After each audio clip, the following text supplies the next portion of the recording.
Question है सबसे पहले यही क्वेश्चन है कि आपने यही क्यों सोचा हुआ है कि जर्मनी जाना है? आदिया फातिमा, 6 सेमेस्टर। मैं 6 सेमेस्टर वाले जो अंडर ग्रेजुएशन है उन पर आऊंगी, एक एडवाइस दूंगी।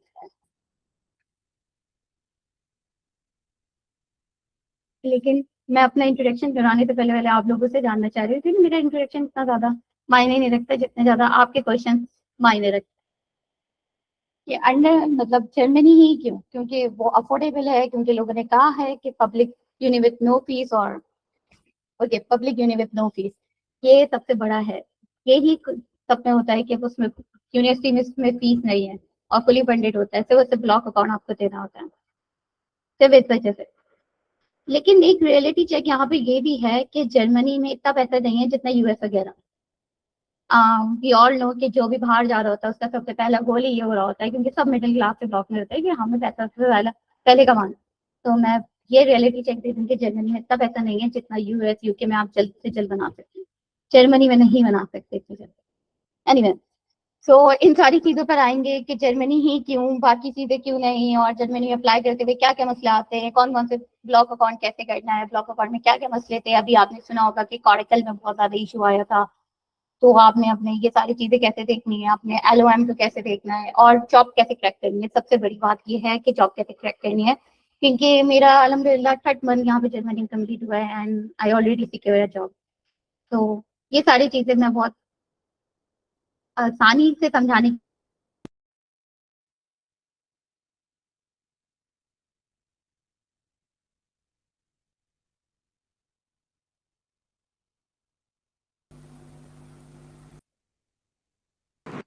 Ma'am, you are not. Maham, you are not audible now.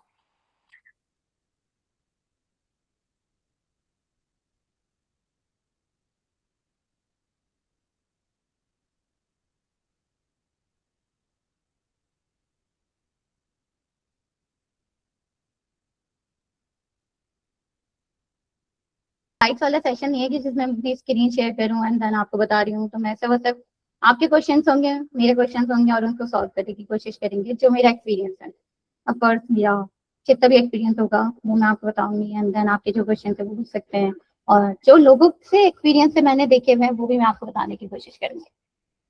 अच्छा, सो ओके, तो मैंने ग्रेजुएशन टेलीकम्युनिकेशन इंजीनियरिंग में की थी from NET university. I hope आप लोगों ने नाम सुना होगा, कराची की बहुत फेमस यूनिवर्सिटी में आती है वो। एंड देन अब मैं इंफॉर्मेशन एंड कम्युनिकेशन इंजीनियरिंग में अपनी मास्टर करती हूँ। But however I have experience in software engineering. मेरा जितना भी एक्सपीरियंस है वो सॉफ्टवेयर इंजीनियरिंग में है। इसके अलावा क्या मेरा थोड़ा रिसर्च वगैरह में भी एक्सपीरियंस है, रिसर्च पेपर में। तो इन सब पे भी आएंगे कि क्या आप लोगों को जो अंडर ग्रेजुएशन है उनमें मैं यही रिसर्च वाली एडवाइस जरूर दूंगी, लेकिन बाद में आता है। तो आप लोगों ने अभी तक क्या क्या सोचा है? लाइक अभी आप लोगों का बिल्कुल ये पहला सेशन है जिसमें आप लोग सोचना चाह रहे हो कि हमें जर्मनी में जाना भी है या नहीं जाना। या कुछ लोग हैं जिन्होंने पहले से शॉर्ट लिस्ट की हुई है, जैसे कि आई नो, जैसे कि अनस ने शॉर्ट लिस्ट की हुई है। यहाँ पे कोई और है जिसने पहले से जर्मनी की शॉर्ट लिस्टिंग की हुई है यूनिवर्सिटीज की?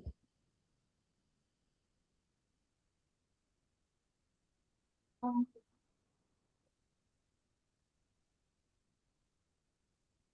कि नहीं भी की भी तो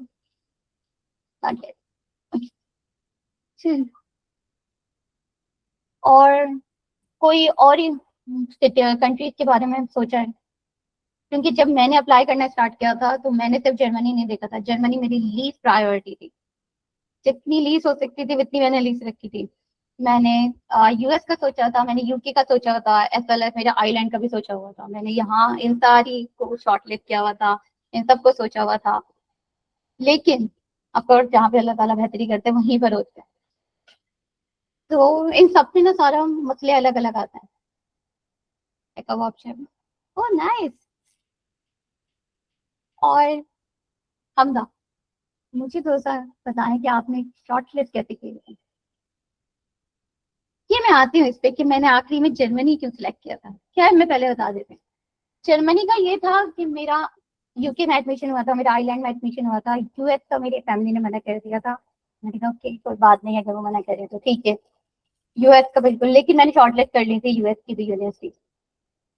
तो यूके में अल्लाह ताला ने उस वक्त ऐसा किया कि आप लोगों ने सुना होगा कि यूके में व्हाइट पेपर आया हुआ है, आने वाला है। इमिग्रेशन पॉलिसी बहुत ज्यादा स्ट्रांग होने वाली थी कि आपको पासपोर्ट 5 साल के बजाय 10 साल में मिलना था, एंड आपके टैक्सेस भी बहुत ज्यादा हो गए थे, स्पेशली पासपोर्ट।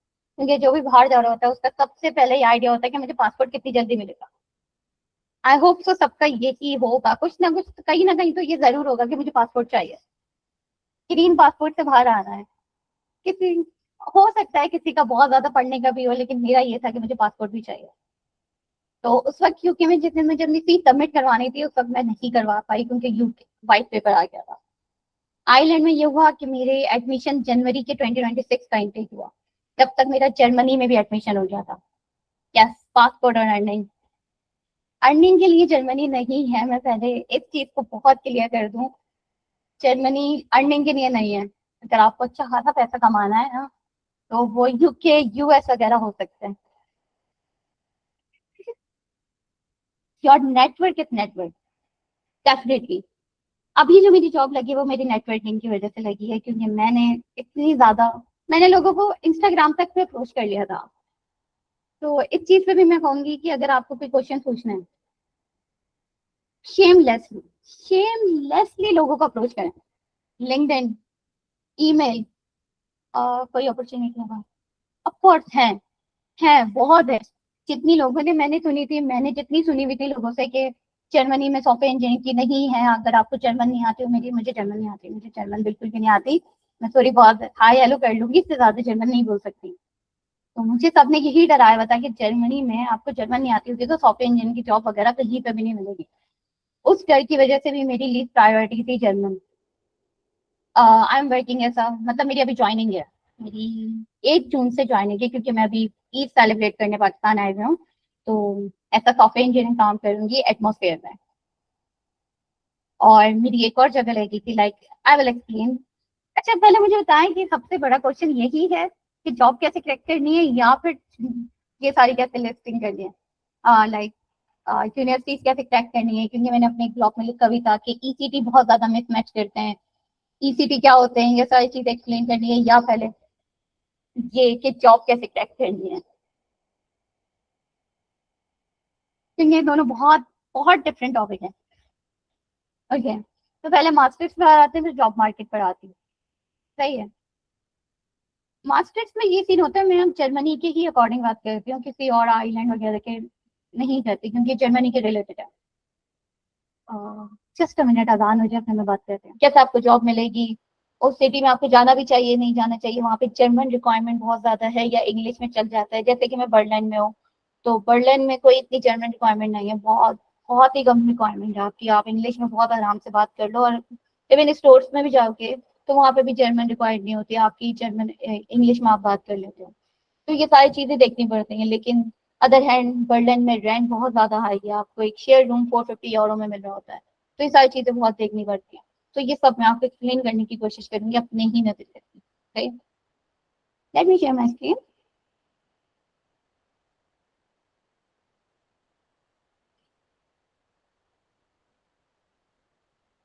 मेरी स्क्रीन विजिबल?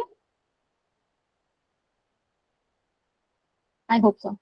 या, ऐसे देखिए, सबसे पहले जो ये है कि आप पहले सिलेक्ट कर लो कि आपको कौन सी कंट्री में जाना। क्योंकि मेरे साथ ये हुआ था कि मैंने बहुत सारी कंट्री सिलेक्ट कर ली, यूएसए, आयरलैंड, यूके, जर्मनी। मेरी 4 कंट्रीज तो थी जिसमें मुझे हड़ान में करना था। मतलब मैं कंफ्यूज थी कि मुझे कहाँ पे जाना है। और ये मेरी बहुत बड़ी गलती हुई कि मैंने इन यूनिवर्सिटीज में, मतलब इन कंट्रीज की यूनिवर्सिटीज लिस्ट डाउन करने स्टार्ट कर दी, रेदर देन इस कंट्रीज के लोगों को अप्रोच करती मैं। मेरा मतलब ये है कि अगर मैं यूएसए जाना चाहती थी तो यूएसए में जो लोग पहले से पढ़ रहे थे, यूएसए में पहले से सेटल हो गए थे या स्टूडेंट्स थे, उनसे उनका फीडबैक लेती कि कैसा चल रहा है यूएसए में, क्या फीस है, क्या मैं मैनेज कर सकती हूँ फीस। क्योंकि बैंक स्टेटमेंट आपको यूएस में दिखाना होता है, और आइलैंड में भी आपको बैंक स्टेटमेंट दिखाना होता है, फीस भरनी होती है, और यूके में भी। लेकिन जर्मनी में ऐसा नहीं होता। तो क्या मैं फीस मैनेज कर सकती थी बैंक स्टेटमेंट के अलावा? क्योंकि आप फीस पूरी पे नहीं कर सकते हो एक साथ। अगर आपके पास है तो आप कर दो, लेकिन आधी तो आपको पे करनी पड़ती है। तो ये सब जानने से पहले ही मैंने अपना टाइम वेस्ट कर दिया यूनिवर्सिटीज को लिस्ट डाउन करने में कि भाई मेरी यूनिवर्सिटी में हो भी सकता है नहीं हो सकता। जबकि हो सकता है कि यूएस आइलैंड वगैरह में आपको फीस देनी होती है तो आपका आराम से हो जाता है रेदर देन जर्मनी वगैरह में, क्योंकि जर्मनी में पब्लिक फ्री है तो उनकी थोड़ी सी रिस्ट्रिक्शन ज़्यादा होती है।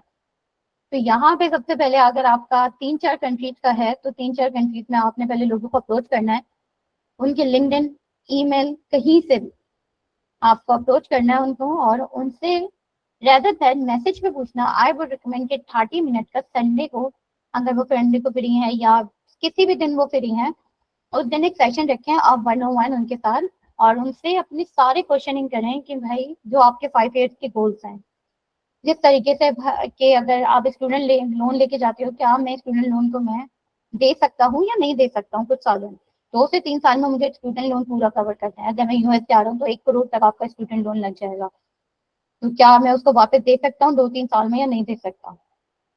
कंपेयर फिर आप बाद में करोगे, जैसे कि मैंने जर्मनी को पहले ही कहा कि जर्मनी में इतना पैसा नहीं है, लेकिन जर्मनी में लाइफ बहुत स्टेबल है कंपेयर टू यूएसए में। यूएसए में आपको पागलों की तरह काम करना पड़ता है, लेकिन जर्मनी में ऐसा नहीं है। जर्मनी यूरोप में आती है 5 बजे के बाद सारी चीजें बंद, आपकी अपनी जिंदगी बहुत आराम वाली जिंदगी हो जाती है। तो ये सारी चीजें आपको खुद देखनी है, और ये क्वेश्चन आप तभी कर सकते हो जब आप उस 2-3 लोगों को उसी कंट्री के उसी सिटीज के लोगों को अप्रोच करो और आपको पता चले कि हाँ मैं जाना चाहता हूँ। उस चीज में आपको ये भी पता चलेगी कि अगर मेरी अंडर ग्रेजुएशन में 3.5 CGPA और मैंने 1-2 रिसर्च पेपर भी लिखे हुए हैं, यहाँ पे पेपर्स भी बहुत काम हो जाते हैं, तो रेदर देन मास्टर्स के लिए क्या मैं पीएचडी में फुली फंडेड जा सकता हूँ? ये भी मेरी एक बहुत बड़ी गलती थी, क्योंकि मेरे पास रिसर्च पेपर का एक्सपीरियंस था और मेरे पास सीजीपीए सही थी। तो अगर मैं स्कॉलरशिप वगैरह पे अप्लाई करती, लोगों को अप्रोच करके पहले पता करती कि स्कॉलरशिप पे भी कर सकती थी क्या मैं, तो ये सारी चीजें आपको लोगों को अप्रोच करके ही पता चलेंगी।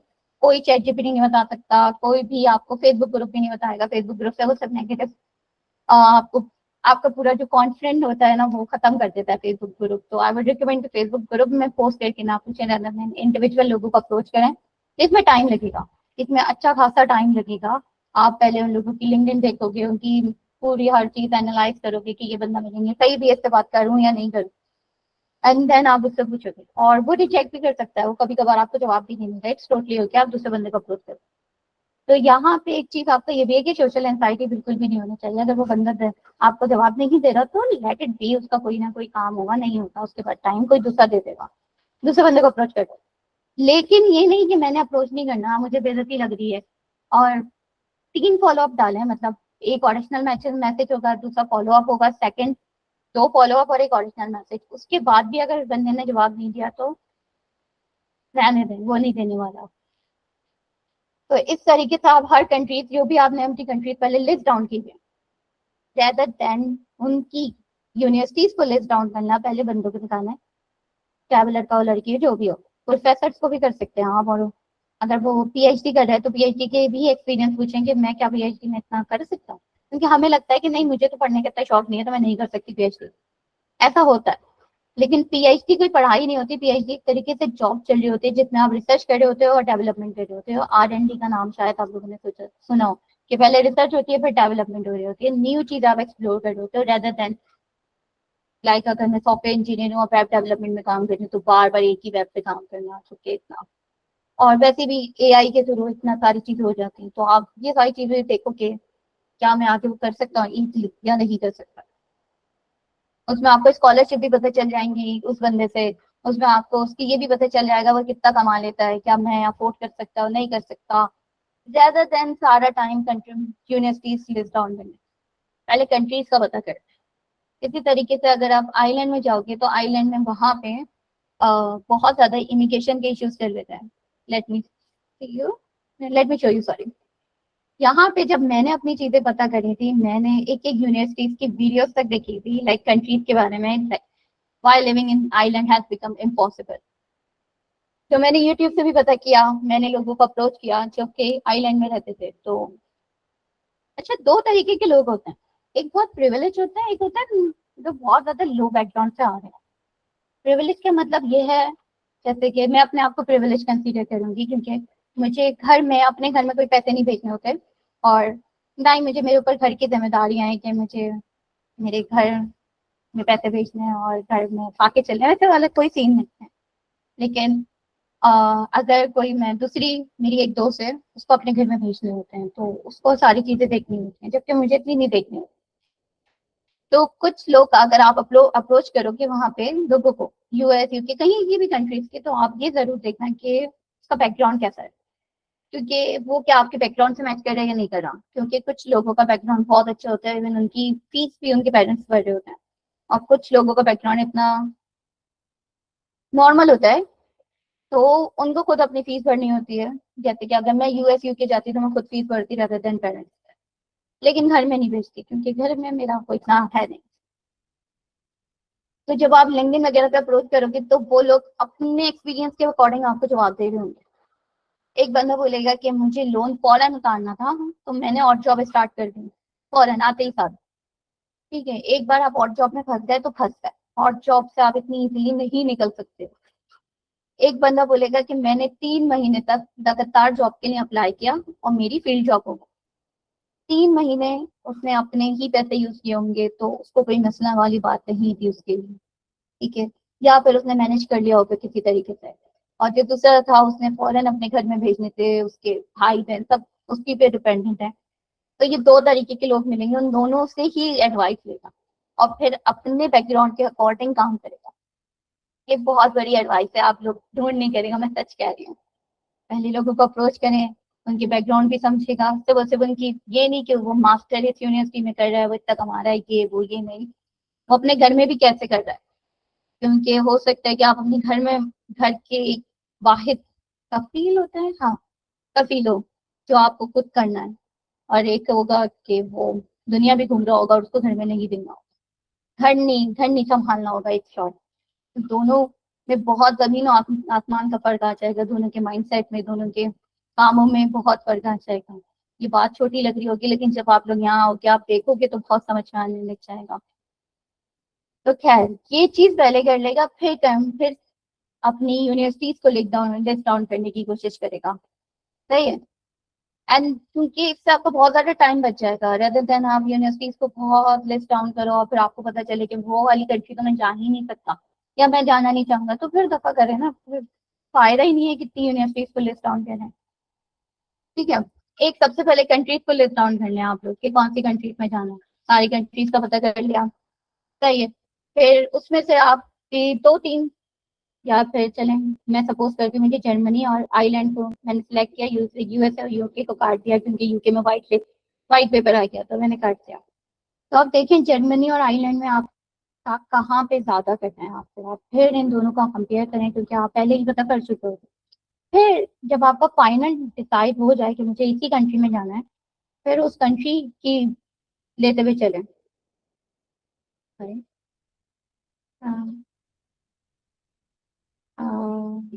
या रिकॉर्डिंग मिलेगी, लेकिन 1-2 दिन के बाद मिलेगी, तो वो आप 23 मिनट देख सकते हैं उसमें। सही। अच्छा, एंड देन आपने लिस्ट डाउन करनी है। लिस्ट डाउन करने से पहले ना, जैसे कि मैंने आप सिलेक्ट कर लिया जर्मनी, क्योंकि ये सेशन जर्मनी के रिलेटेड है, तो मैंने अब जर्मनी को सिलेक्ट कर लिया। अब जर्मनी में पढ़ें कि भाई मुझे जर्मनी में किस तरीके से करना है, क्योंकि जर्मनी में फर्क ये आता है कि जर्मनी काम करता है ईसीटी पे, या ईसीटी पे, जबकि हमारे, मतलब फर्क देखें कि हमारे एजुकेशन सिस्टम में और उनके एजुकेशन सिस्टम में क्या फर्क आ रहा है।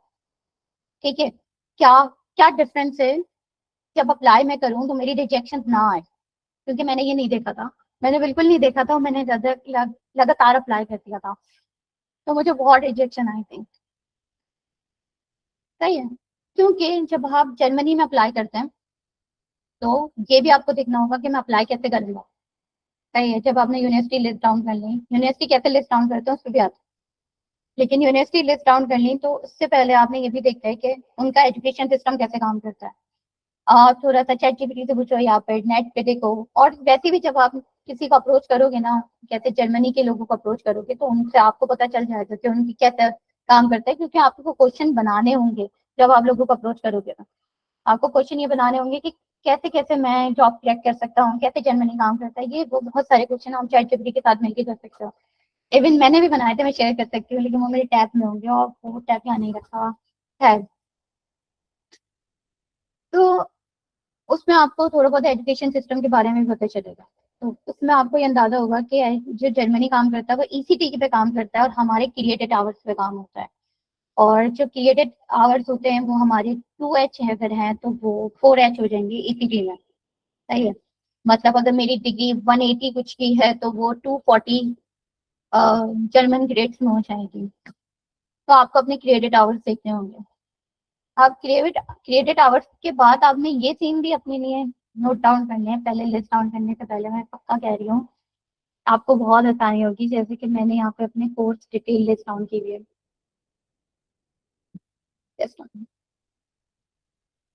या दिस, अब वो मुझे नहीं पता, आप लोग कोर्स डिटेल अपने यूनिवर्सिटी के डिपार्टमेंट के पेज पे जाएं और वहां पे अगर आपकी बुकलेट मौजूद है तो आपको ये मिल जाएगी।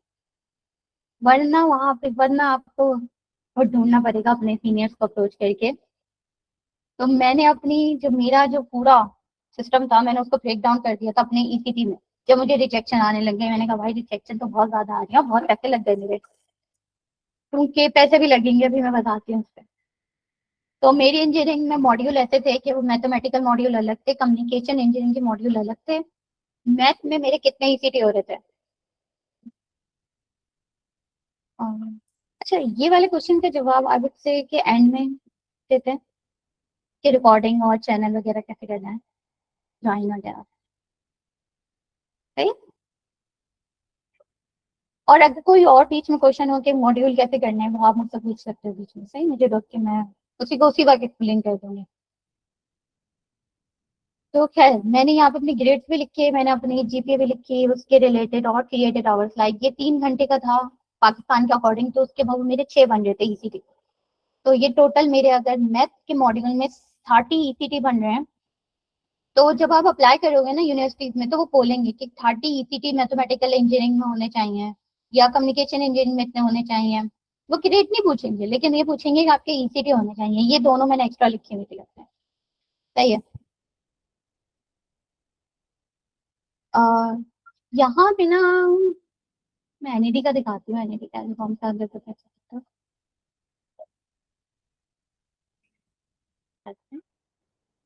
कोर्सेस ये मैंने खुद क्रिएट की थी लेकिन यहाँ से उठा के मैंने अपनी मार्कशीट रखी एक साइड पे, एक साइड पे ये बुक खोली। सही है, डिपार्टमेंट ऑफ टेलीकम्युनिकेशन। और एक साइड पे मैंने अपनी मार्कशीट रखी थी। मार्कशीट में आपके डेट सारे होते हैं। तो यहाँ पे ये फंक्शनल इंजीनियरिंग थी तो मतलब ये मिक्स थे, तो मैंने ये सारी चीजों को उठाया, चैट जीपीटी को दिया। अच्छा, चैट जीपीटी इस वक्त मैं पेड यूज कर रही हूँ। वो प्रो है तो 1400-1500 में आराम से मिल जाता है। तो मैंने इसी को उठाया था, चैट जीपीटी से बोला था कि इसको कैरेक्टराइज कर दो। तो इस तरीके से मेरी मार्कशीट ली मैंने यहाँ से अपने सिलेबस मॉड्यूल उठाया जिसमें सारी बेसिक कम्युनिकेशन आ रहे हैं, आर्टिफिशियल। ओ, क्या न्यू कोर्स ऐड हुआ है ये पहले नहीं था। क्या है। तो ये मेरी कम्युनिकेशन इंजीनियरिंग में हो जाते हैं, फीडबैक इलेक्ट्रिकल में हो जाता है, antenna microwave engineering communication engineering में आ जाती है क्योंकि टेली कम्युनिकेशन में होती है। तो मैंने उसको ब्रेक डाउन कर दिया था, कैरेक्टराइज कर दिया था, क्योंकि जब आप अप्लाई करोगे आप देखोगे कि वो बोलेंगे कि आपके यहाँ पे क्रिएटेड आवर्स पूरे हो रहे हैं या नहीं हो रहे। तो ये चीज आपको देखनी पड़ेगी। और मैंने यहाँ पे सेमेस्टर भी लिखी होता, तो ये इन सब में टाइम लगेगा, अच्छा खासा टाइम लगेगा, लेकिन ये कोई और बना के नहीं दे सकता आपको। ना ही कंसल्टेंट बना के दे सकता है, ना ही आपको कोई दोस्त बना के दे सकता है, कोई भी नहीं। आपने खुद ही बनाना है, आपको खुद ही बताना है कि मेरा बी आया था, ये आया था, जो भी आना था। ये एक बार बन जाएगा तो आराम से आप कहीं पे भी किसी भी यूनिवर्सिटी में अप्लाई करने गए देख लोगे कि मैं पैसे तो जाया नहीं कर रहा। क्योंकि पैसे अच्छे खाते लग रहे होते हैं, 30 यूरो एक वक्त में लग रहे होते हैं, फिर 70 यूरो पहले वक्त में। इसके अलावा कुछ यूनिवर्सिटीज के पोर्टल पे जाके 50 यूरो से लगे हुए होते हैं और एक्सचेंज रेट अलग जाता है। तो अच्छे खासे पैसे आपके इसमें लग रहे हैं, तो उससे पहले आप ये कर लो। मेरी तरह पैसे जाया नहीं करना, क्योंकि अच्छे खासे पैसे मेरे गायब हुए थे और मुझे बहुत दुख हुआ है। और यही जाया मेरे आइलैंड और यूके में अप्लाई करते हुए भी हुए थे, क्योंकि आइलैंड के भी पोर्टल थे यूनिवर्सिटीज पे, यहाँ पे जाके आपको अप्लाई करना। वैसे उनके लिए आपको कंसल्टेंट भी होते हैं, लेकिन मैंने मुझे याद नहीं आ रहा जीपी क्या थी, आई थिंक ये जीपी है। ये 16 होते हैं, लाइक ये टोटल 16 होते हैं, 16 में से मेरे 12 आए थे, जो कि ग्रेड मेरा ये बन रहा था। तो ये जीपीए बन लो सब्जेक्ट की इस तरीके से, लेकिन 3 में नहीं। I can't show my transcript, वरना मैं दिखाती उसमें ऐसा होता है। सही है। अह, अह, मैं अपनी यूनिवर्सिटी को बता रही हूँ, तो मेरी यूनिवर्सिटी से मैंने गूगल पे लिखा टेलीकॉम एनईटी सिलेबस, मैंने ये लिखा सिलेबस, अगर आप देखो तो यहाँ पे डायरेक्ट आ जाओ।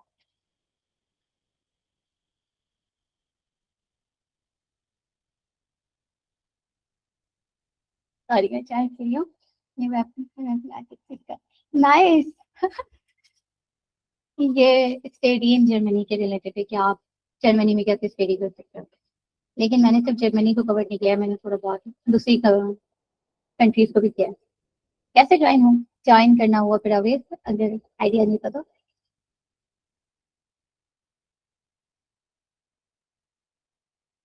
Yes I am. मैंने एनईटी से टेली कम्युनिकेशन इंजीनियरिंग में ग्रेजुएशन किया।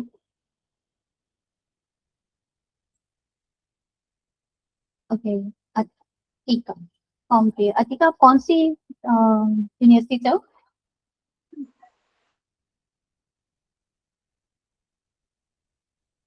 यस समझा।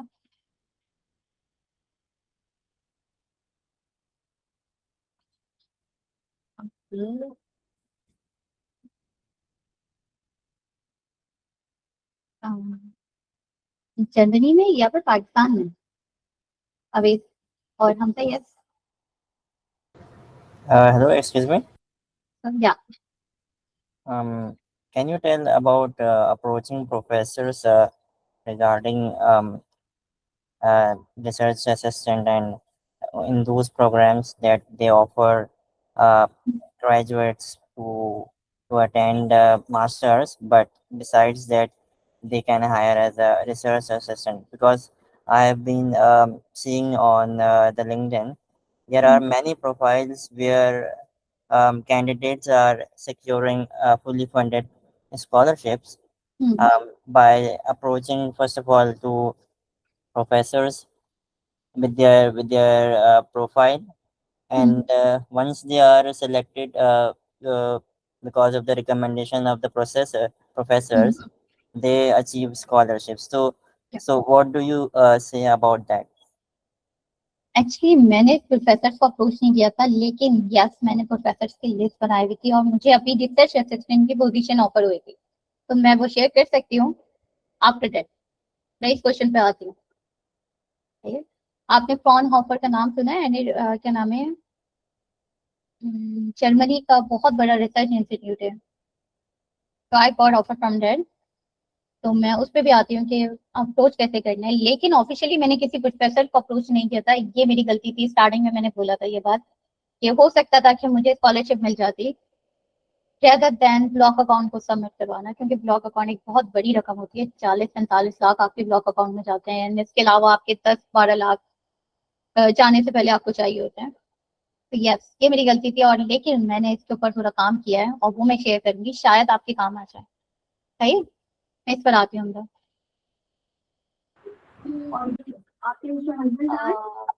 सॉरी अहमद, मैंने जर्मन नहीं पढ़ी अभी तक। मेरी जर्मन A1 तक की है अभी तक, और कोई मेरे लिए अभी तक जर्मन बैरियर नहीं आया, क्योंकि मैं एक बड़ी सिटी में काम कर रही हूँ, मतलब बर्लिन बर्लिन में हूँ। बर्लिन में कोई लैंग्वेज बैरियर नहीं है, कोई मसला नहीं हुआ मुझे लैंग्वेज के related. Yes it is recommend कि आप जर्मन पढ़ लो, लेकिन मेरा इरादा शायद जर्मनी में पूरी मास्टर्स के बाद रुकने का नहीं है, तो इस वजह से मैं जर्मन पे इतना फोकस भी नहीं कर रही। तो इस पर भी मैं आती हूँ, ये आप पर बात में होगा कि आपको जर्मनी में ही गुजारा करना है या फिर कहीं से और कंट्री मूव करना है आफ्टर मास्टर्स। तो अगर मुझे कहीं और मूव करना है तो मैं जर्मन पे इतना फोकस नहीं करूंगी अभी। 6-7 महीने पहले मुझे एडजस्ट होना है जर्मन में, मुझे जर्मनी में मुझे डिसाइड करना है कि जर्मनी में मुझे पूरी जिंदगी गुजारनी भी है या नहीं गुजारनी। हाँ मैंने सुना जरूर है कि स्मॉल सिटीज में आपको इश्यूज बहुत आते हैं, लेकिन मैं अभी तक स्मॉल सिटी गई नहीं हूँ, तो मुझे आइडिया नहीं, टू बी वेरी ऑनेस्ट नहीं है। हाँ गल्फ कंट्रीज में,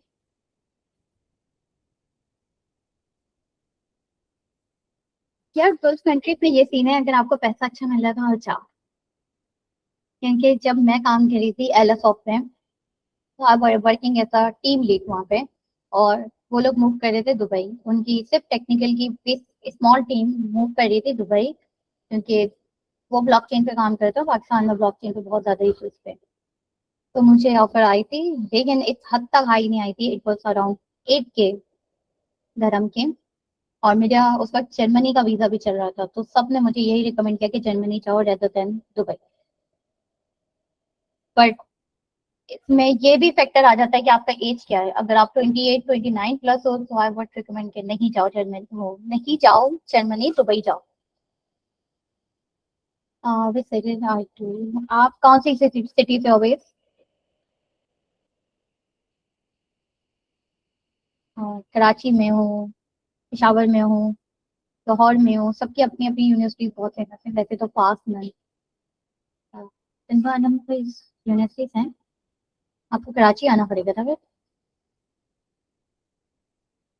आई थिंक IB सक्कर में आपको, आई कैन डू पंजाब। आई, अगर आपकी GPA, सॉरी, आपका वो अच्छा है, इंटर में नंबर अच्छे हैं, तो IB सक्कर में फुली फंडेड स्कॉलरशिप आती है, तो आप वहाँ पे अप्लाई कर सकते हैं। लेकिन ये वाले क्वेश्चन पे मैं डिटेल में एंड में आऊंगी, क्योंकि ये जर्मनी के रिलेटेड नहीं हो रहा, और अभी जर्मनी के रिलेटेड क्वेश्चन ज्यादा जरूरी है। सही है ये।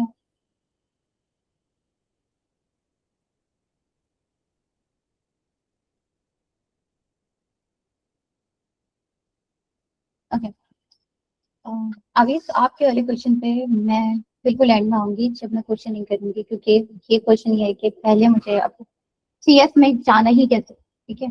तो उस CS के फैक्टर में ना हमारे पास AI भी बहुत ज्यादा फेमस हो रही है, जो कि आई वुड से के अंदर से थोड़ा बहुत उसको समझाएंगे। क्योंकि जब CS में जा रहे हो तो आपको देखना है कि क्या वो काम AI कर सकती है, आगे जाके नहीं कर सकते। अच्छा, Ahmad, I am exactly the same goal master. और मेरा भी पहले अहमद यही गोल था कि मुझे पाकिस्तान, जर्मनी जाके जर्मनी ही सेटल होना। सही है ना, वो बहुत ऐसी थी कि जर्मन मैंने पढ़ना स्टार्ट कर दी थी, जाने से पहले मेरी A1 हो चुकी थी। जब मैं वहां गई, मैं एकदम से होम सिकनेस बहुत ज्यादा होने लग गई। फिर खैर आहिस्ता आहिस्ता सारी चीजें सेट हो गई। बट वहां जाकर मुझे ये रियलाइज हुआ कि जितना पैसा मुझे कमाना है वो जर्मनी में इतनी जल्दी नहीं हो सकता, जितनी जल्दी किसी और कंट्री में हो सकता है, जैसे कि US, UK वगैरह। तो ये चीज जो मेरे गोल्स बनाकर मैं यहाँ से गई थी, वो वहां जाके थोड़ा बहुत चेंज हुआ है। और वो वहां जाके इसी वजह से चेंज हुए कि मैं लोगों से मिली, लोगों को अप्रोच किया, और लोगों से उनका नजरिया पूछा। लोगों से नजरिया पूछने का ये मतलब नहीं है कि आपने उनके नजरिए पे फुली एतबार कर लिया। मैं इस वक्त पाकिस्तान में हूँ, ईद मनाने के लिए आई हूँ, तो मैं अभी चली जाऊंगी, 10 दिन के लिए आई हूँ। मैं वापस आती हूँ। लोगों का नजरिया सुनने का मतलब ये नहीं है कि आपने उनको फुली ब्लाइंडली एतबार कर लिया। सही है, उनकी चीजों को सुने, अपने नजरिए को मर्ज करें अपनी लाइफ को, अपनी लाइफ के, अपनी पूरी फैमिली के, क्या आपकी फैमिली आप पे डिपेंडेंट है या नहीं है, आपको कितना करना है कितना नहीं करना। क्योंकि मैं अपने घर की सबसे छोटी हूँ, सही है, तो मुझे मेरी फैमिली डिपेंडेंट नहीं है मुझ पे इतना। तो मैं जो भी कमाऊंगी अपने लिए कमा रही हूँ, उतना जो करना है मुझे अपने लिए करना है। लेकिन मेरे खुद के गोल्स में लाइफ, तो मैं उन सारी चीजों को देखूंगी। तो इसी तरह है, मतलब अगर आपका क्या गोल्स है, वो आप जर्मनी आकर आपको मोस्टली तौर पर आपका नजरिया बदलेगा।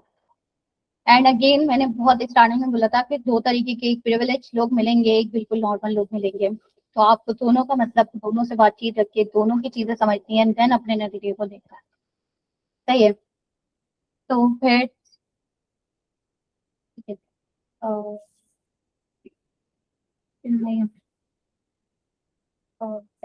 नहीं, या मैं जर्मनी जाऊंगी, मतलब मैं 10 दिन के लिए आई हूँ पाकिस्तान से बस, क्योंकि थोड़ी सी होम सिकनेस हो रही थी, तो मैं पाकिस्तान आ गई। होम सिकनेस पे भी आऊंगी, क्योंकि होम सिकनेस बहुत होती है। अ, खैर, इसी तरीके से आप अपने ECT बना सकते हैं। मास्टर्स पे आती हूँ वापस। एंड देन फिर अब आता है, अब आएगी यूनिवर्सिटी शॉर्टलिस्टिंग की बारी। और मैं अज्यूम कर रही हूँ इस वक्त कि आपका हो चुका है आइल्स, आपके हाथ में आपकी डिग्री भी मौजूद है। डिग्री होने से पहले वाला सिनेरियो मुझे आइडिया नहीं है कि डिग्री से पहले आप कैसे अप्लाई कर सकते हो। वो फिर उसी बंदे को अप्रोच करो जिसको ये पता है। हमारे माशरे में एक बहुत बड़ी गलती ये भी है कि जो बंदा पहले से उसने वो काम किया हुआ नहीं होता, हम उसी से जाके एडवाइस लेने लग जाते हैं, जैसे कि कंसल्टेंट।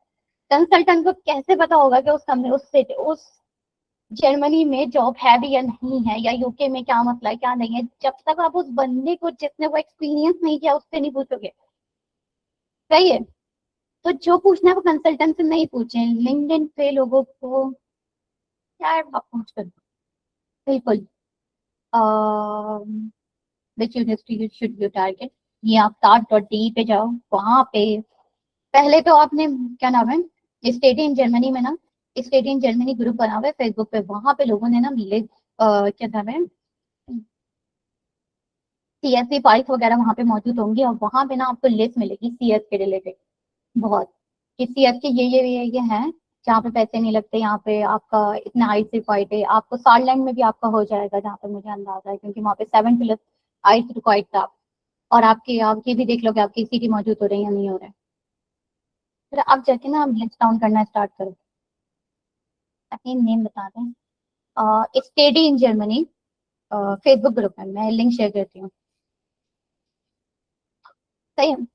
तो हम यहाँ पे पहले क्या करना है, पहले आपने यूनिवर्सिटी, पहले अपनी कंट्रीज को लिस्ट डाउन कर लिया, लोगों को अप्रोच कर लिया, लोगों को अप्रोच करने के बाद आपने अपना आइस वगैरह सब दे दिया है, अपनी डिटेल यहाँ पे सारी मेंशन कर दी है। अगर मैं यहाँ पर आऊँ थोड़ा सा नीचे, यहाँ पे आपने अपनी पूरी डिटेल एक तरीके से बना दिया, एक आइस मैंडेटरी, कुछ जगह पे आइस मैंडेटरी होता है, कुछ जगह पे नहीं होता है, जैसे कि मैं यहाँ पे दिखाती हूँ, यहाँ पे कहीं पे लिखा होगा कि आइस रिक्वायर्ड है या नहीं है। हम्म, जैसे कि मैंने यहाँ पे बनाई हुई है, सही है। यहाँ पे मैंने बनाया था फीस कितनी है इनकी, सही है, चाहे वो कोई सी भी यूनिवर्सिटी क्यों ना हो, चाहे जर्मनी की हो कहीं की भी हो, मैंने फीस लिखी थी, मैंने आइट्स लिखा था कि आइट्स की रिक्वायरमेंट क्या है, मैंने उसकी फील्ड लिखी थी, उसकी लैंग्वेज, और कहीं पे जीआरई वगैरह भी आपकी रिक्वायर्ड होता है।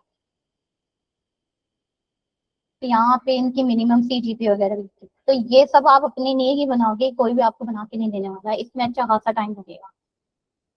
तो कुछ यूनिवर्सिटीज एक्सेप्ट करती हैं विदाउट आइल्स, और कुछ यूनिवर्सिटीज नहीं करती, जैसे कि ये यूनिवर्सिटी करती है विदाउट आइल्स। इसमें आपका मीडिया ऑफ इंस्ट्रक्शन जो आपकी यूनिवर्सिटी प्रोवाइड करती है वो चल जाएगा। लेकिन जो मेरी यूनिवर्सिटी, जो Berlin university of technique for technique है, वहाँ पे ये अलाउ नहीं है, वहाँ पे आपको देना पड़ता है। सही है। वहाँ पे आपकी आइल्स की रिक्वायरमेंट होती है, तो इस टोटली डिपेंड, और वही चीज़ आप दाद.डी की वेबसाइट पे जाके देखोगे।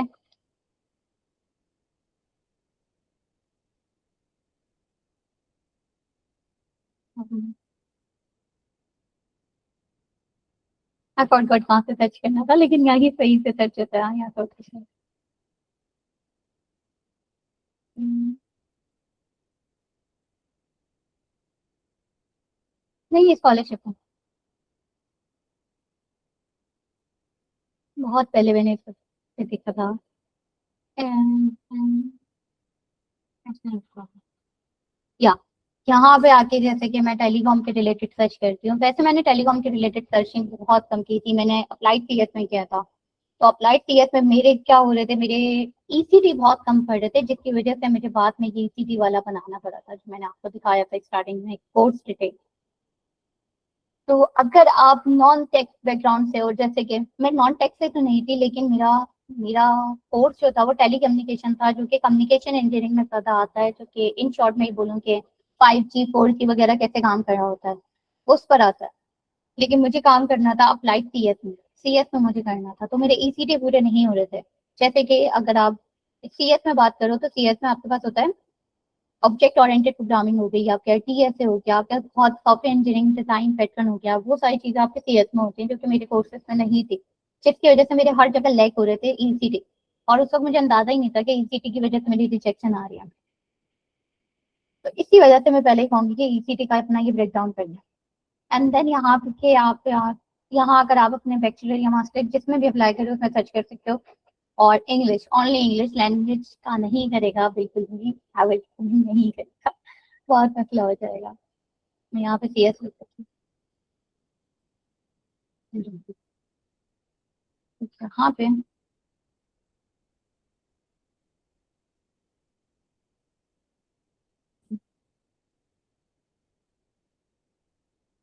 यहाँ पे सार्डलैंड ओके देखी भी आ रही होंगी, लाइक ये म्यूनिक की देख लेते हैं।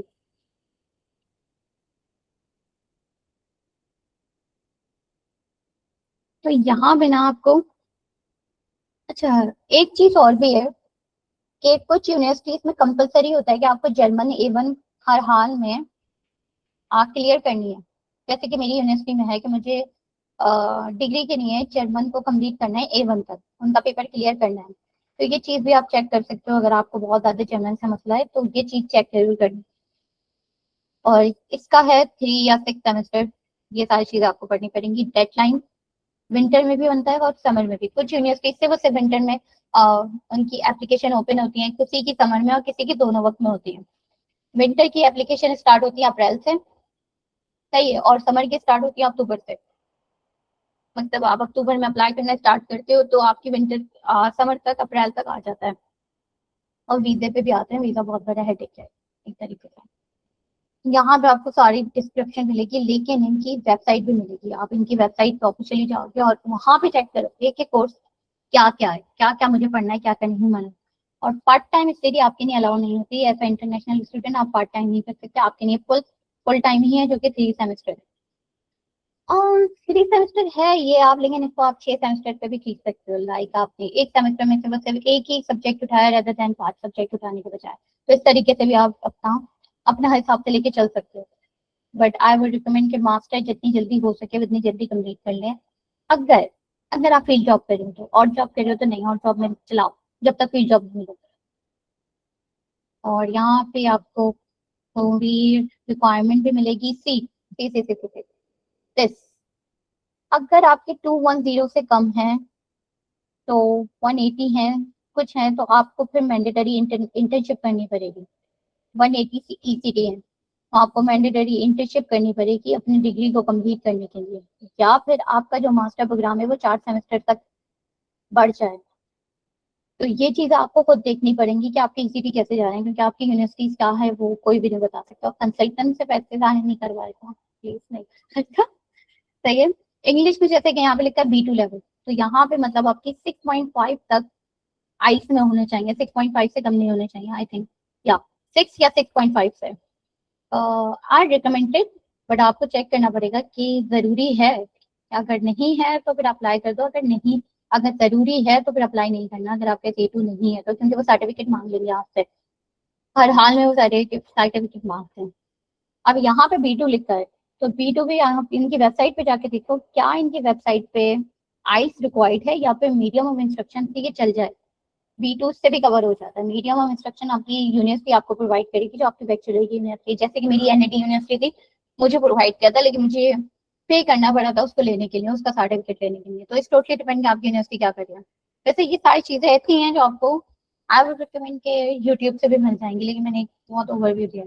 मैं वो चीज कवर करना चाह रही हूँ जो कि यूट्यूब वाले अप्रोच नहीं बताएं, जैसे कि मैंने स्टार्टिंग में आपको लोगों को अप्रोच करने लगा था। और ECT ब्रेक डाउन करने का कहा, यूनिवर्सिटीज और लिस्ट डाउन करने का कहा। सही है।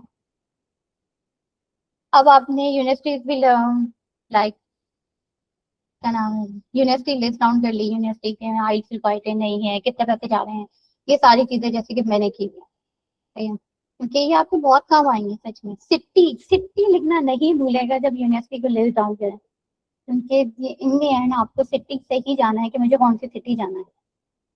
एप्लीकेशन फीस कितनी जा रही है, ये यूरो में सारी है, 75 यूरो, 50 यूरो, 30 यूरो, सब यूरो में गई है। और ये पोर्टल कौन सा था, ये ये वाला जो एजेंट है वो मुझे यूनिवर्सिटी ने खुद कनेक्ट किया था, जो मैंने लंदन यूनिवर्सिटी की किसी और अप्लाई किया था। उनका पोर्टल क्या है, प्रोग्राम URL क्या है, अगर मैं स्टार्ट पे क्लिक करूंगी तो मैं DAT.DE के उस प्रोग्राम पे चली जाऊंगी जिसमें मैंने अप्लाई किया हुआ था। GRE है, सेमेस्टर कौन सा है, विंटर है, सेमेस्टर कॉन्ट्रीब्यूशन, मतलब मेरी सेमेस्टर कॉन्ट्रीब्यूशन जाती है 350 यूरो। मुझे हर 6 महीने में 350 यूरो यहाँ पे देना है। कंट्री कौन सी है, तो ये सारी चीजें आप अपने लिए लिखो ताकि आपको बहुत मसला ना हो, बिल्कुल भी मसला ना हो। वापस आते हैं क्वेश्चन। इस समय फुली फंडेड तो उसकी प्रोबेबिलिटी क्या है, आप 3 सेमेस्टर में भी जा सकते हो। मेरी जो सेमेस्टर है अंदर वो 3 सेमेस्टर ही है। हाँ मतलब मेरा जो यूनिवर्सिटी का है वो 3 सेमेस्टर है, लेकिन मुझे एडिशनल कोर्सेज कंप्लीट करने हैं या फिर मैंडेटरी इंटर्नशिप करनी है। तो मेरी स्टूडेंट फील्ड जॉब लगी हुई है तो मैं वहीं दिखा दूंगी तो वो कवर हो जाएगा। 3 सेमेस्टर में भी जा सकते हो, 4 सेमेस्टर में जा सकते हो, लेकिन 3 सेमेस्टर में मोस्टली ये होता है कि पाकिस्तानी ईसीटी पूरे कंप्लीट नहीं होने होते हैं तो आपका वो 4 सेमेस्टर तक पहुंच ही जाता है। सही है। मेरा 3 सेमेस्टर का है, मैं थोड़ा चलाऊंगी उसको 4-5 सेमेस्टर तक, क्योंकि मैंने अभी कोर्स थोड़े कम उठाया है। क्योंकि जब आपका पहला सेमेस्टर होता है आपको एक जर्मन सोसाइटी में इंटीग्रेट होना है, आपको उनको समझना है, आपको बहुत सारी चीजें देखनी होती हैं। तो इतने ज्यादा कोर्सेज पहले सेमेस्टर में ना उठाएं तो बेहतर है। मेरे लिए बेहतर था। कुछ लोगों ने मुझे एडवाइस दी कि ज्यादा से ज्यादा उठाओ, लेकिन मुझे जॉब भी ढूंढनी थी और बहुत सारी चीजें भी देखनी थी तो मैंने कम उठाए।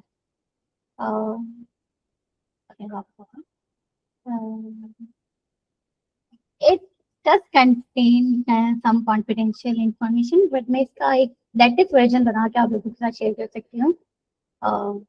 डायरेक्टली ये लिंक शेयर नहीं कर सकती क्योंकि इसमें मेरी बहुत ज्यादा प्राइवेट डिटेल वगैरह लिखी हुई है, उनको मैं थोड़ा हाइड भी कर दूँ इस पर दिखाने से। मैंने कोई पर्सनलाइज सीवी नहीं बनाई थी, मैंने एक ही सीवी बनाई हुई थी और उसी को मैंने यूरो पास से बनाई थी। मैं लिंक भी शेयर कर दूंगी अपनी। मैंने यूरो पास से बनाई थी अन्नस, और उसी को मैंने हर जगह ऐड किया था। मैंने अपनी पिक्चर जरूर ऐड की थी उसमें और सारी डिटेल ऐड की थी। मैंने मेरी 2 पेज तक सीवी जा रही थी, वो 1 पेज तक नहीं आ रही थी तो, लेकिन इट्स ओके। आई थिंक उसके लिए कोई मसला मुझे नहीं हुआ, लेकिन उसमें कोई गैप नहीं होना चाहिए। सही है। मतलब अगर आपका मई में आखिरी हो रहा है, सही है, सपोज मई में हो रहा है और आपने अप्लाई किया है जून या जुलाई में, तो उसका जो गैप आ रहा है ना सीवी में, वो उसको आपको कवर करना है। उसका आप एड इस तरीके से बता दो। हाँ बिल्कुल, हाँ इस तरीके से मैं बताती हूँ ज़्यादा। इस तरीके से बता दो कि आपने कोई कोर्स किया हुआ है, सीवी में बस गैप नहीं होना चाहिए। आप सर्टिफिकेट ऐड कर दो कि मैंने ये किया था, या आप बोल दो कि मैं जर्मन पढ़ा था, सेल्फ स्टडी जर्मन। सही है। गैप नहीं रखना बस सीवी में, और कोई पर्सनलाइज करने की जरूरत नहीं है, एक ही में करना है। एक ही को ऐसे बनाए कि वो सब में चल जाए। सही है? लेकिन हर चीज ऐड करें उसमें। और मैं अली आपके क्वेश्चन पे आते हैं। अच्छा लाइबा, ये सीन था कि मैंने हिजाब क्या, मैंने तो लोगों को नकाब करते हुए भी देखा है, लेकिन मैंने बर्लिन में देखा है। मैं अभी तक दूसरी सिटी गई हूँ म्यूनिक, लेकिन म्यूनिक में मैंने तो देखा नहीं था। लेकिन कोई इशू वाली बात नहीं है, बहुत ज्यादा मतलब ओपन माइंडेड लोग हैं, कोई इशू नहीं है। अगर आप हिजाब भी करियो तो कोई नकाब भी करियो तो कोई इशू नहीं है। लेकिन आई वुड रिकमेंड के नकाब नहीं करें, वो मास्क पहन लें, क्योंकि फिर आपको बार बार कहीं ना कहीं वेरिफिकेशन के लिए आना पड़ेगा। लेकिन कोई इशू वाली बात नहीं है अगर आप नकाब करे हुए हिजाब करे हो, इट्स टोटली ओके। और रिसर्च असिस्टेंट पोजीशन, और रिसर्च असिस्टेंट में हमारे पास ना जर्मनी में सबसे बड़ा आ जाता है फ्रॉनहोफर रिसर्च इंस्टीट्यूट। मैं दिखाऊँ इसमें।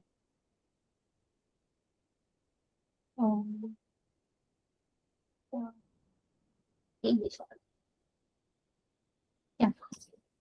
जर्मनी का सबसे बड़ा रिसर्च इंस्टीट्यूट में ये आता है, और इसमें आपके लोगों को अप्रोच करके लोगों से बोलना है कि मेरी जॉब लगा दो।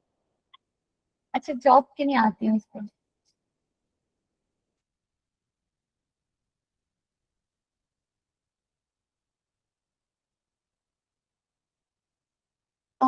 मैं मैकेनिकल से तो नहीं बता सकती, क्योंकि आई थिंक इसीलिए आपके पूरे नहीं हो पाएंगे, लेकिन आप कोशिश कर सकते हो।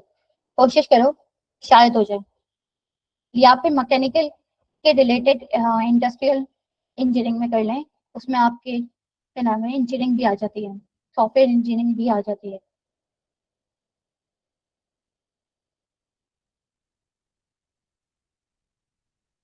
अगर आप बैचलर के फौरन बाद अप्लाई कर रहे हो, सही है, तो आपसे कोई वो नहीं पूछेंगे, कोई इशू नहीं है। लेकिन बैचलर के बाद आपके पास बहुत सारा टाइम हो गया, 1-2 महीने का टाइम, लाइक 1-1.5 साल का टाइम हो गया, तो उसमें कुछ ना कुछ आपको कवर करना पड़ेगा सीएम। क्योंकि मैंने एक जगह अप्लाई किया था, वहाँ पे भी 1 महीने का गैप आ रहा था, तो दिस दैट केस को कवर कर, तो मैंने उसमें लिख दिया था कि मैं जर्मन पढ़ रही हूँ।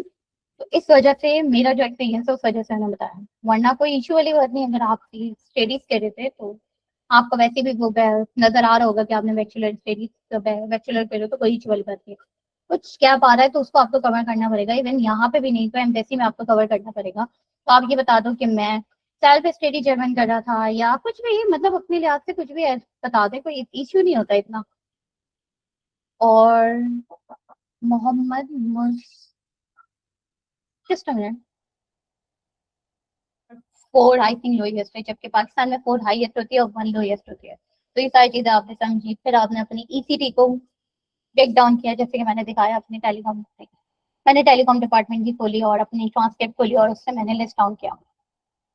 फिर मेरा आइट्स के नंबर भी मैंने रख लिए। मैंने अपनी एचईसी से मेरी सारी चीजें वेरिफिकेशन वेरीफाई हो चुकी है। मैं अज्यूम कर रही हूँ कि मेरी एचईसी से डिग्री भी वेरीफाइड है, मेरी एचईसी से मेरी चीजें भी वेरीफाइड है, क्योंकि एचईसी का आपको नंबर चाहिए होता है कुछ इस तरीके का, या दिस स्टैम्प नंबर। जब आप अप्लाई करोगे तो आपको बहुत सारी जगह पे भी चाहिए होगा, तो मैं एज्यूम कर रही हूँ कि मैंने सब कर लिया। फिर मैंने मास्टर के लिए यूनिवर्सिटीज को लिस्ट डाउन किया, यूनिवर्सिटीज की सिटीज, एप्लीकेशन फी, पोर्टल, उसके क्या मैं वहां पर हो भी रही हूँ या नहीं हो रही हूँ, क्योंकि मैंने यहाँ बनाया था no yes hard very hard. Very hard मतलब मेरा ईसीटी यहाँ पे नहीं हो रहा, लेकिन लिस्ट डाउन करते हैं, मैं हटा दूंगी। अगर मुझे यहाँ पे फ्री में हो रहा होगा तो कर दूंगी अप्लाई, नहीं हो रहा होगा तो हटा दूंगी। सही है। जैसे कि यहाँ पे एप्लीकेशन फीस नहीं है, और अगर ये मेरा वेरी हार्ड होता तो भी मैं इसको अप्लाई करती थी, क्योंकि इसमें एप्लीकेशन फीस नहीं है, सिर्फ से मेरा टाइम लगेगा। प्रोग्राम की यूआरएल, फील्ड, आइल्स वगैरह सबकी मैंने रिक्वायरमेंट लिखी है, एंड देन मैंने अप्लाई कर दिया। अप्लाई करने के बाद भी मुझे यहाँ पे लिखना है कि मैंने अप्लाई किया है, या डॉक्यूमेंट अभी यहाँ से मिसिंग है, या मैंने रिमूव कर दिया है। रिमूव मतलब अब मैं इसको अप्लाई नहीं करने वाली। सारी चीजें सही है। ऑफर्ड मतलब मुझे ऑफर्ड हो गई है। रिजेक्शन रिजेक्टेड मतलब मैं भी यहाँ से मुझे रिजेक्शन आ चुकी है। तो इस तरीके से मेरा बना हुआ है अभी तक। अब मुझे पास एडमिशन आ गया कहीं से, वो 2-3 जगह से मेरे पास आराम से एडमिशन आ गया। अब मुझे डिसाइड करना है कि मुझे जाना कहाँ पर। अगर आप बहुत ज्यादा पढ़ाकू बच्चे हो तो आप फिर कोर्स कंटेंट को ज्यादा अच्छे तरीके से देखो, लेकिन अगर आप इतने पढ़ाकू अच्छे नहीं हो और तो आई वुड रिकमेंड कि सिटी को देखो। जैसे कि मेरा एडमिशन हुआ था या किस यूनिवर्सिटी में होता है, यहाँ पे मैंने फीस भी सबमिट करवा दी थी, जो कि है अप्लाइड सीएस। ये वाला बिल्कुल अप्लाइड सीएस था, यहाँ पे कोई टेलीकॉम नहीं, यहाँ पे फुल सीएस वाला सीन था। और मैंने यहाँ पे फीस भी सबमिट करवा दी थी, इन्वॉल्वमेंट भी ले लिया था, क्योंकि मेरी आई थिंक 150 लाख तक मेरी यहाँ पे फीस भी गई थी। लेकिन यहाँ पे फिर मैंने ये गलती की कि मैंने लोगों को अप्रोच नहीं किया था, मैंने अपनी चलाई जो मुझे समझ में आया। जबकि मुझे अप्रोच करना चाहिए था इस यूनिवर्सिटी के लोगों को, इस यूनिवर्सिटी के जहाँ इस सिटी के लोगों को, इस यूनिवर्सिटी के लोगों को, और पूछना चाहिए था क्या इस सिटी में अपॉर्चुनिटीज कैसी हैं, क्या यहाँ पे जर्मन ज्यादा रिक्वायर्ड है, यहाँ पे रेंट कितना है, यहाँ पे हलाल शॉप्स कितनी है, क्योंकि हलाल का बहुत मसला होगा आपको। कैसी चीजें हैं, मतलब यहाँ पे मुस्लिम कम्युनिटी कितनी है, देसी कम्युनिटीज कितनी है, कितने लोग यहाँ पर हैं, कितनी जॉब्स हैं, कितनी और जॉब हैं, कितनी फील्ड जॉब हैं, इसके करीब कौन सा बड़ा शहर मौजूद है। ये सारे क्वेश्चन आपको करने पड़ेंगे उस बंदे से जो इस यूनिवर्सिटी या इस शहर में पढ़ रहा है, ज्यादा देन अपनी चला के ये तो कोर्स कंटेंट बहुत अच्छा है मैं कर देता हूँ। नहीं नहीं नहीं, सही है। अच्छा, इस यूनिवर्सिटी के लोगों को पूछना भी है कि भाई यहाँ पे एवरेज मास्टर टाइम कितना है, कि मैं कितनी जल्दी मास्टर कंप्लीट कर सकता हूँ, कितनी नहीं जल्दी नहीं कर सकता। फॉर एग्जाम्पल अगर मैं सारलैंड की बात करूँ, सारलैंड एक बहुत बड़ी यूनिवर्सिटी में आती है, वहां पे 3 इयर्स एवरेज टाइम है कि लोग मास्टर कंप्लीट कर लेते हैं इंटरनेशनल स्टूडेंट। तो ये सारी चीजें आप उनको अप्रोच करोगे तो पता चलेगा। और सारलैंड जैसी यूनिवर्सिटी में आपको बहुत बड़ी मुस्लिम कम्युनिटी भी मिलेगी, वहाँ पे बहुत सारे क्लब्स भी मिलेंगे, not dancing club, okay, it's about student club, जैसे कि जीडीएससी हो गया, IEEE वाले, उनके इंटरनेशनल क्लब वहाँ पे कितने हैं, वहाँ पे आप कितना इंटरेक्ट कर सकते हो, कॉन्फ्रेंस में कितने जा सकते हो, ये सारी चीजें आपको खुद पूछनी पड़ेगी। और इसके लिए आपको करनी पड़ेगी थोड़ी मेहनत, लोगों को लिंक्डइन पे अप्रोच करना पड़ेगा ना, आपका वही टाइम जाया है, आपके पैसे जाए हैं। ये सारी मेहनत अगर आपने पहले कर ली, क्योंकि मैंने नहीं की थी, तो आपके पैसे भी बचेंगे, आपका टाइम भी बचेगा, और आपको पता भी चलेगा कि भाई जॉब कैसे चाहिए। मैंने यहाँ पे अप्लाई करने के बाद मेरा हर चीज हो गया, फिर मेरे पास मैंने कहा नहीं बर्लिन चलते हैं करने। फिर मैंने बर्लिन देखा, तो इसका यही वजह थी, सबसे बड़ी वजह ये थी कि मेरी सिटी बर्लिन हुई थी। अब यहाँ पे मसला ये भी है कि अगर अब बर्लिन में रेंट बहुत ज्यादा है, एक 450 यूरो में आपको एक शेयर रूम मिलेगा, किसी के साथ आपको शेयर करना है, एंड इट्स रियली हार्ड कि आप किसी के साथ शेयर करो, स्पेशली गर्ल्स। आपको लगेगा कि आप कर सकते हो, लेकिन नहीं होता। सही है, मैंने नहीं किया अल्हम्दुलिल्लाह, लेकिन आपको ये सारी चीजें देखनी होंगी। तो आप बर्लिन के बराबर वाला शहर है पोट्सडैम, वो बहुत सस्ता है, वहां पे आपको बहुत सस्ते मिलेंगे। बर्लिन के बराबर में देखोगे कितने कितने शहर, कितने छोटे टाउन मौजूद है, वहां पे कितने कम रेंट है, क्योंकि 1 घंटे में आप बर्लिन वापस पहुंच जाओगे। अगर मैं पोट्सडैम की बात करूँ और बर्लिन से, तो आप 1 घंटे में बर्लिन पहुंच जाते हो। तो अगर 2 घंटे भी आपका ट्रैवलिंग लग रहा है स्टूडेंट में तो सही है, पैसा तो बचेगा आपका 250 € या 300 में अगर आपको वहां पे मिल रहा है, तो रेदर देन 450 € में आपको बर्लिन में शेयर रूम मिल रहा है। तो ये चीज आपको देखनी होंगी, और ये चीजें आपको लोगों से बात करके ही पता चलेगी, और अपनी थोड़ी रिसर्च और चैट जीपीटी के साथ लगी हुई। अगर आपने मेरा ब्लॉग देखा होगा तो इसमें आपने अच्छा खासा टाइम देखा होगा, मेरा अच्छा खासा टाइम लगा था, तो वो सारी चीजें मेरा इन्हीं चीजों में लगा था टाइम। एंड देन जाकर फिर आपने डिसाइड करना है कि हाँ अब मेरा बर्लिन ही मुझे जाना है। जैसे कि मेरा बर्लिन berlin होशुट पॉलिटेक्निक था, मैंने यहाँ पे अप्लाई किया, मेरा मैं कहा यहीं चलते हैं, सही है। यहाँ तक अब मेरा पूरा मास्टर का सीन हो गया है, मुझे एडमिशन मिल गया है, मेरी हर चीज हो गई है, और इस दौरान आपके इतने सारे कॉन्टेक्ट बन जाएंगे। आप उन लोगों का व्हाट्सएप जरूर ले लेना, मतलब लिंक्डइन आप उनको बोलना कि कनेक्ट हो सकते हैं। डायरेक्टली नहीं, प्लीज डायरेक्टली नहीं कि मुझे व्हाट्सएप शेयर कर, no no not at all. पहले उनको मीटिंग में लाएं, सही है, कोशिश करें कि वो मीटिंग में आ जाएं। अगर मीटिंग में नहीं आ रही तो मैसेज पे बात कर लें, अगर मीटिंग में आ गए तो मीटिंग के एंड में उनका व्हाट्सएप ले लेगा, एंड देन उनसे उस पर कनेक्ट हो जाएगा। रोज मैसेज नहीं करेगा प्लीज, लेकिन कोशिश करेगा, तो इस तरीके से आपकी कनेक्शन बढ़ जाएगी, तो आपकी कनेक्शन भी अच्छे खासे होएगा उनसे। फिर आता है वीजा। वीजा बहुत बड़ा इशू है, पहले वीजा वगैरह करते हैं, फिर जॉब वगैरह कराते हैं। अब वीजे की सबसे बड़ा इशू ये आ गया कि ब्लॉक अकाउंट। मैं ब्लॉक अकाउंट की कोई एडवाइस नहीं दे सकती आपको, ब्लॉक अकाउंट आपका अरेंज करना होगा, लेकिन लेकिन प्लीज घर वर बेच के नहीं। अगर आप कर सकते हो तो बेहतर है, नहीं कर सकते तो घर या अपनी कोई एसेट्स बेच के नहीं करेगा ब्लॉक अकाउंट अरेंज, सही है। और इसके लिए आपको ज्वाइन करने पड़ेंगे कुछ व्हाट्सएप के चैनल्स, जैसे कि पीएसए हो गया, स्टडी इन जर्मनी हो गया, बहुत सारे ग्रुप्स हैं। मैं उसका लिंक भेज दूंगी या फिर स्क्रीन शॉट भेज दूंगी। तो वो व्हाट्सएप ग्रुप मैंने ज्वाइन नहीं किए हुए थे, मैं अपनी मर्जी से अपनी चलाती थी, और मैंने कोई व्हाट्सएप ग्रुप ज्वाइन नहीं किए हुए थे। एक ही ज्वाइन किया हुआ था और उसमें कुछ आता ही नहीं था, तो सबसे बड़ी गलती ये भी थी। ज्वाइन व्हाट्सएप ग्रुप जितनी जल्दी कर सकते हैं उतनी जल्दी करें, वहां से ये होता है कि आपको पता चलता है कि कब कब आपका वो हो रहा है, कौन सा वीजा का नंबर चल रहा है, कौन सा अपॉइंटमेंट चल रहा है। जब मैंने अपना वीजे के लिए अप्लाई किया था तो मेरा सिनेरियो ये था कि उस वक्त वेटिंग लिस्ट थी, ये वाला सिस्टम नहीं था जो अभी सिस्टम आया हुआ है। तो अब मैं यहाँ पर आपको गाइड नहीं कर सकती इतना अच्छा, जितना अच्छा वो बंदा कर सकता है जिसने आप न्यू वाले सिस्टम से किया है, क्योंकि कराची का न्यू पोर्टल आ गया जो कि पहले इस्लामाबाद में भी था, और मैंने पुराने वाले सिस्टम से किया था जिसमें आपको सिर्फ पासवर्ड डालना हो, पासपोर्ट नंबर डालना था, आप वेटिंग लिस्ट में चले जाते थे। जबकि अब आपको अपने ब्लॉक अकाउंट की डिटेल भी डालनी है, हर सारे डॉक्यूमेंट डालने हैं। तो ये वाली चीज अब आपको उस बंदे को अप्रोच करना होगा जो वो आपको गाइड कर सके, गाइडेंस ले लेगा, या फिर यूट्यूब पे मौजूद होंगी, ये चीज पहले कर लेगा रेदर देन अपनी मर्जी चला कर दे। इस वक्त आपको ऐसे बनना है कि आपको कुछ नहीं आता और आप लोगों को अप्रोच करके सिर्फ लोगों को पूछ रहे हो। और अच्छा, वैसे बिल्कुल बेसिक क्वेश्चन मत पूछेगा क्योंकि बहुत ज्यादा हो जाता है।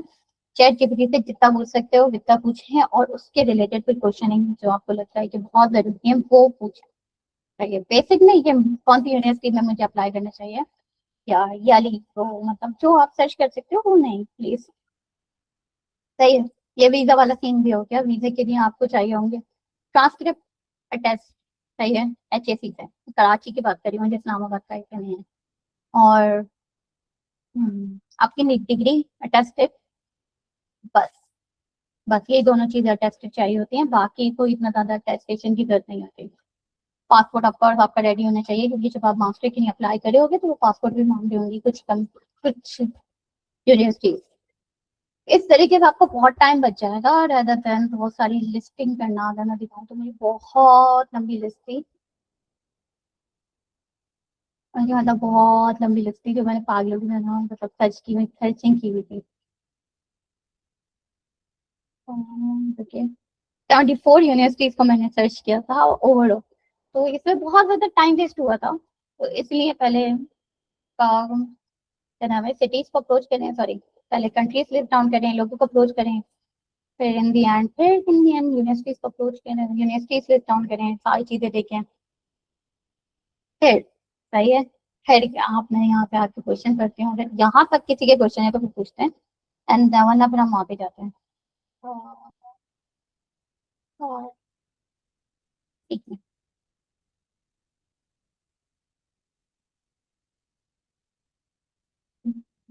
मोहम्मद मुजफ्फर मुजफ्फर क्या मुजफ्फर का क्वेश्चन था, उस वक्त मैंने पूरा सही से जवाब नहीं दिया था डेवलप का। मुजफ्फर यहाँ पे ना हमारे पास कुछ कोर्सेज आते हैं, एआई, ऑटोमेटिव, इंडस्ट्रियल इंजीनियरिंग में आते हैं, क्योंकि आई थिंक मैकेनिकल इंजीनियरिंग की चाइल्ड इंजीनियरिंग होती है, आई एम नॉट श्योर, लेकिन उसी में होती है। So you can check that, कुछ ऐसे कोर्सेज जिसमें अब मोस्टली एआई को यूज किया जा रहा हो, ये आपको सर्च करना पड़ेगा, क्योंकि I am not sure about that. लेकिन अगर आप मैकेनिक इंजीनियरिंग से हो तो आपको हो सकता है कि इस तरह के कोर्सेज मिल जाए, क्योंकि मैंने अपने एक दोस्त के लिए सर्च किया था कि बस हम इंडस्ट्रियल इंजीनियरिंग, तो यहाँ पर आपको मिल सकते हैं। सही है। मैं टेम्परेचर करती हूँ, लेकिन इसको नहीं, मैं थोड़ा सा अरेंज करके शेयर करूँगी।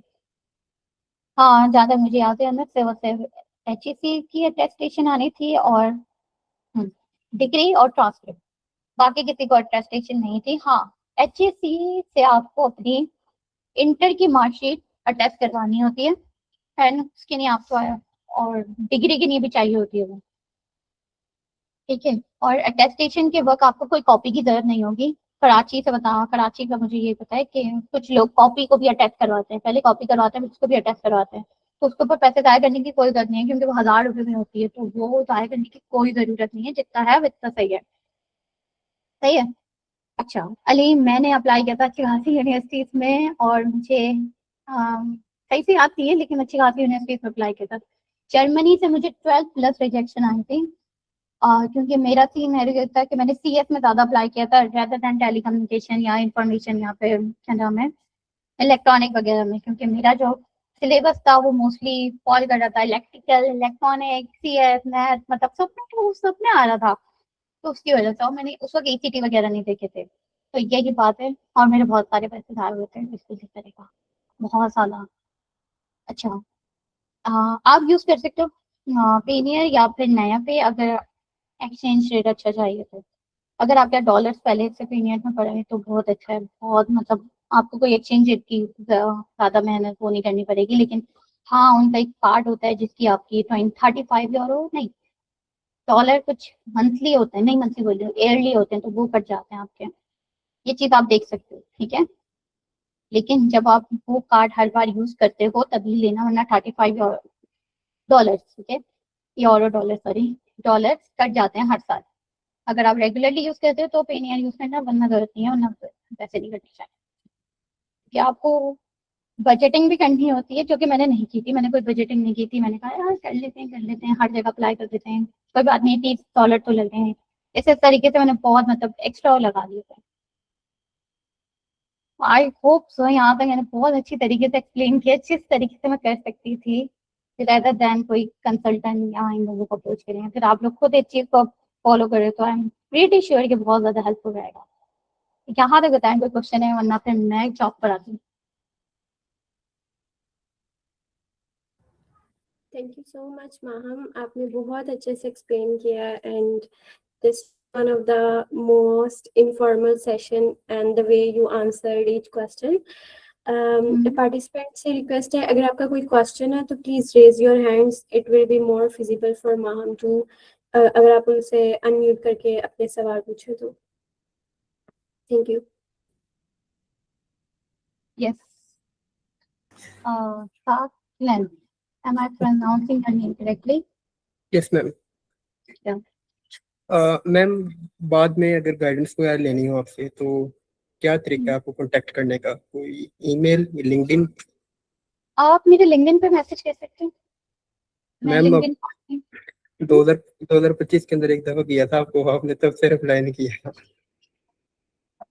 आप मुझे ईमेल कर सकते हैं। आई एम रियली सॉरी, मैं भूल गई होंगी, I am really Okay. Sorry. Okay actually मैं भूल जाती हूँ मैसेज का रिप्लाई देना। आप ईमेल, लेकिन आप मुझे ईमेल भी कर सकते हो, मैं सबका देखूंगी फिर। लेकिन आप मुझे फॉलो अप डाल देना अगर मैं भूल जाऊँ तो। यही ओके बात मैंने स्टार्टिंग में भी बोली थी, क्योंकि जब आप लोगों को अप्रोच करते तो एटलीस्ट 2 फॉलो अप डाल दो, 2 के बाद अगर नहीं दे रहे तो फिर छोड़ दो। ओके जज़ाकल्लाह। सही है? ओके, सॉरी ये नीचे आए हुए हैं मैसेज, मैंने देखे नहीं थे, सॉरी। नहीं है ना, सेंटर के अटेस्टेशन रिक्वायर्ड है। आपकी डिग्री कैसे वेरीफाइड होगी जब एचईसी वेरीफाई नहीं कर रहा है, मतलब एचईसी से आपकी इंटर वेरीफाई नहीं होगा। मुझे याद है अटेस्टेशन रिक्वायर्ड है, आपकी हर हाल में रिक्वायर्ड है। आप एक बार देखना, तभी तो मैंने यहाँ पे लिखे हुए थे अपने। आपको नंबर चाहिए होता है उस अटेस्टेशन का। Yes this, don't copy my number, okay. लेकिन कुछ बैचलर डिग्री का भी चाहिए होता है और कुछ चाहिए होता है। शायद मैं यहाँ पे भूल गई हूँ, लेकिन चाहिए होता है। मुझे सही से याद नहीं है। मुजफ्फर, जी याद। Any way without a block account, block account के विदाउट अ ब्लॉक अकाउंट हमारे पास जरिए होते हैं, जैसे कि दात स्कॉलरशिप होती है, लेकिन उसमें आपको 2 साल का एक्सपीरियंस चाहिए होता है और वो बहुत ज्यादा कंपटीशन ज्यादा होता है। लेकिन कंपटीशन तो डरना नहीं है, अप्लाई। क्या हो, ज्यादा से ज्यादा क्या होगा, रिजेक्शन आएगी, अप्लाई तो करके देखो। और प्लीज ऑल्सो, अच्छा हाँ, मैं अब आती हूँ जॉब पर, सही है। जॉब पर आता है अभी मुझे तीसरा महीना जर्मनी में कंप्लीट होगा और तीसरे महीने के अंदर अंदर मैं पाकिस्तान भी विजिट कर चुकी हूँ। सही है। तो अल्हम्दुलिल्लाह मुझे 2 जॉब ऑफर आ चुकी हैं और एक को मैंने एक्सेप्ट कर लिया है।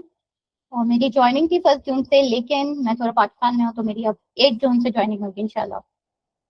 तो मैं बताती हूँ कि भाई, अगर आप देखोगे ना तो लोग बोलेंगे कि इतनी जल्दी जॉब नहीं मिलती, और सीरियसली नहीं मिलती। क्योंकि जो पहला महीना मेरा था, तो पहले महीने में तो आप जब आते हो ना जर्मनी, तो पहला हफ्ता तो ऐसा होता है कि आप बोलते हो कि मैं वापस जा रहा हूँ, मैं यहाँ नहीं रह सकता, मैं बिल्कुल भी नहीं रह सकता इस मुल्क में। एंड फॉर मी, मेरे लिए ऐसा था कि मैंने कहा भाई मैं पाकिस्तान जा रही हूँ, मैं यहाँ नहीं रह सकती।